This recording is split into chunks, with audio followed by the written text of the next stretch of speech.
Hi, everyone. My name is Bianca Lewis, and I'm a graduate student clinician at the University of Mississippi. And today I am so excited to teach you about the how skills of mindfulness.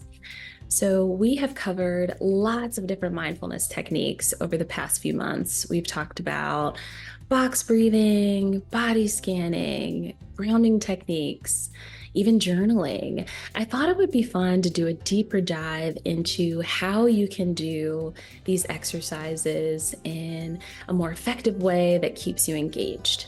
So, these skills come from dialectical behavior therapy, also known as DBT. DBT was developed by Dr. Marcia Linehan, who has since retired from the institution she used to work at, the University of Washington.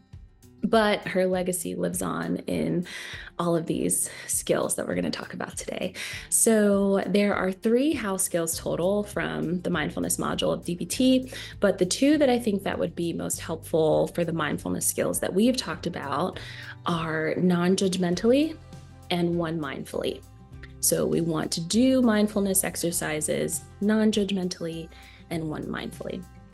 The first thing that typically comes to mind when you hear non-judgmental is that you don't want to make judgments about yourself, or how you're doing the mindfulness exercise, which would be spot on. That is definitely a goal, to not have judgmental thoughts about self or about others when you're engaging in mindfulness.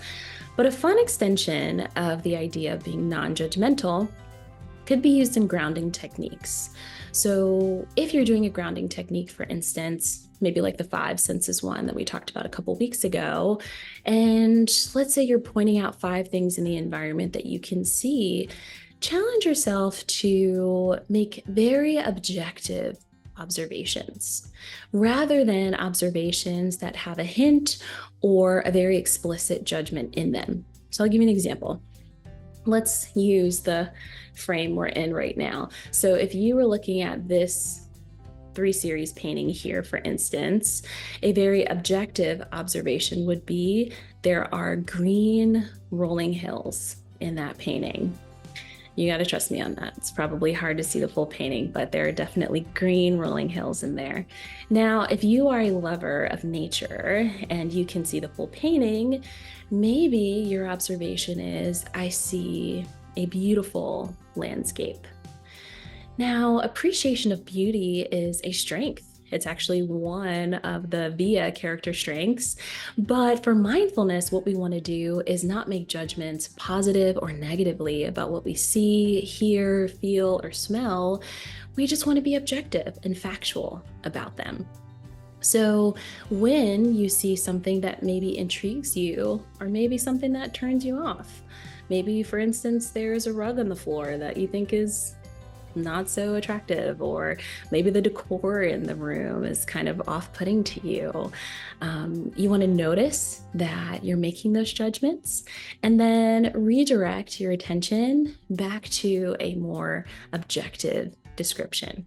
So you may say something like, I notice I made a judgment about the decor in this room. And then in its place, you'll make a more objective observation. So that's the non-judgmental skill. So the second skill is one mindfully. And essentially what that means is you want to practice mindfulness by focusing on the task that you're doing in that moment alone. You don't want to do anything else. So that may sound simple, but in the age of technology, and especially if you're in school or if your job is kind of demanding, it can be very easy to get distracted by the things around you. Let me give you an example. Let's say you're doing like a mindful eating exercise or like a mindful tasting exercise, which can be really fun. So I would suggest you try that one day.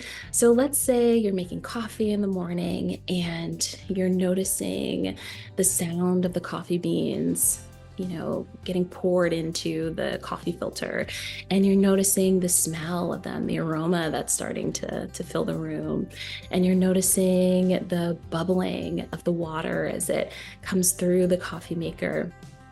And you pour the coffee into your cup and you're mindfully tasting with each sip, and you hear a ping or a notification of some sort from your phone.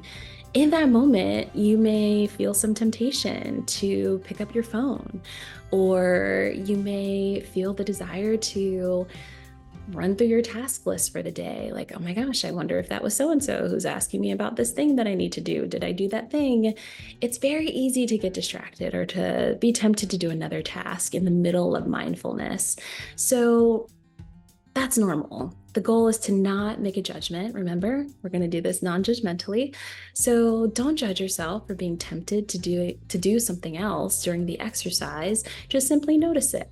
I notice that I had the desire to check my phone and redirect back to the exercise. So just to recap, the two how skills that can be particularly helpful for the different mindfulness techniques that we've talked about over the past few months are non-judgmentally and one mindfully.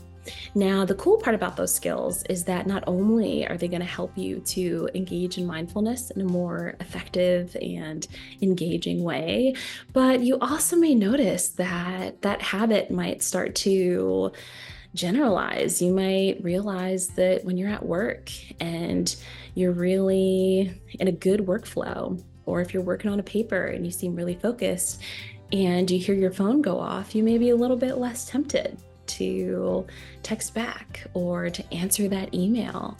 You may notice that when things come up, it's a lot easier for you to make objective observations about the situation instead of really struggling to not make judgments. So ultimately, these skills are great for mindfulness, but they are also skills that can generalize to other areas of your life and kind of help you to stay focused and keep your stress levels down.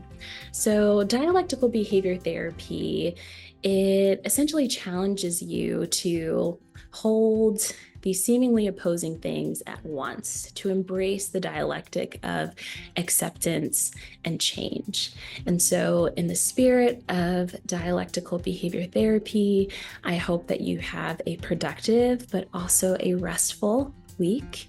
And thank you for sharing this Mindful Monday with me.